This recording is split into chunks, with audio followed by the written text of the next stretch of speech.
ఉప ఎన్నికల్లో నామినేషన్ల ఘట్టానికి తెరపట్టంతో ఇక ప్రచారం హోరెత్తనుంది. పార్టీలన్నీ గెలుపు వ్యూహాలతో దూసుకుపోతున్నాయి.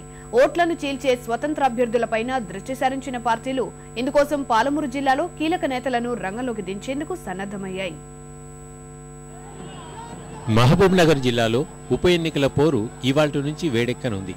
నామినేషన్ల ప్రక్రియ ముగియడంతో ప్రధాన పార్టీలు ప్రచారం వైపు దృష్టి సారించాయి.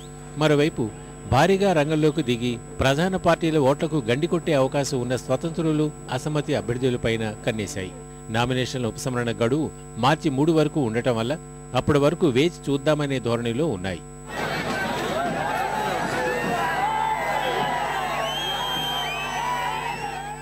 మరోవైపు నామినేషన్ల ఘట్టానికి ముందే ప్రచారం మొదలుపెట్టిన కాంగ్రెస్, తెలుగుదేశం, తెలంగాణ రాష్ట్ర సమితి ప్రచారాన్ని ఉధృతం చేస్తున్నాయి. తమ అభ్యర్థులతో పాటు నాగంకు మద్దతిస్తున్న తెరాస, ఈటెల రాజేందర్కు ఎన్నికల బాధ్యతలు అప్పగించింది. పార్టీలోని అసమ్మతి నేతలను ఇప్పటికే దారిలోకి తెచ్చిన ఈటెల ఈ నెల 16 వరకు జిల్లాలో ప్రచారం నిర్వహించనున్నారు. తెలుగుదేశం పార్టీ అభ్యర్థులకు మద్దతుగా ఆ పార్టీ సీనియర్ నేతలు దేవేందర్ గౌడ్, ఎర్రబెల్లి, మోత్కుపల్లి, రేవంత్ రెడ్డి సహా కీలక నేతలు బాధ్యతలు నిర్వర్తిస్తున్నారు. కాంగ్రెస్ నుంచి మంత్రులు శ్రీధర్ బాబు, రామిరెడ్డి వెంకటరెడ్డి, డీకే అరుణ్ సహా పలువురు ప్రచారం చేయనుండగా బీజేపీ సైతం రాష్ట్ర, జాతీయ స్థాయి నాయకులను రంగంలోకి దింపనుంది. జిల్లాలో ఉన్నటువంటి 3 స్థానాలు కూడా కాంగ్రెస్ పార్టీ కైవసం చేసుకుంటుంది.